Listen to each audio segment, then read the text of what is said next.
უკანა ნაწილი ზოგადად CLS-ში იყო, როგორც თქვა, სავიზიტო ბარათივით იყო რა, იმხელა ფარები ქონდა ესე გვერდზე კარგად გაწერილი დიდზე, რომ მისი შეხედავდი თუ არა, ცალი ფარიც რომ დაგენახა და ზოგადად ძალიან ბევრ მანქანაში ოდესღაც ეგრე იყო. სულ რაღაც ცალი ფარის დანახვა იყო საჭირო იმისათვის რომ გეთქვა რა მოდელი იყო. აი აქ არის ზუსტად ეს.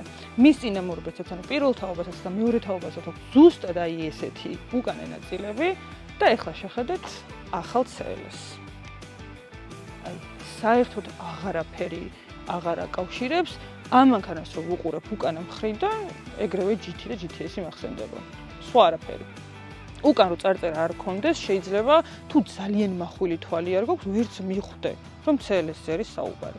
ანუ ამით იმის ხმა კი არ მინდა რომ მანქანა დაამახინჯეს ან რაღაცა, ანუ მაგას ამ მანქანაზე ფიზიკურად ვერ იტყვი, იმდენად ლამაზია და იმდენად თანამედროვე, მაგრამ ცუდი ის არის, რომ ინდივიდუალიზმი დაუკარგეს თავიდან ბოლომდე. შექმნეს ისეთი მოდელი, როგორიც უკვე 5 მაინც ხავთ. და ძალიან ცუდი გადაწყვეტილებაა და მე ვერ ხვდები რატო და მოდით თქვენ აი კომენტარის დასატოვებელ შესაძლებლობას დაგიტოვებთ თქვენი აზრით რატო მოიქცა Mercedes-ი ესე და რატო დაამსგავსა აბსოლუტურად ყველა სედანი ერთმანეთს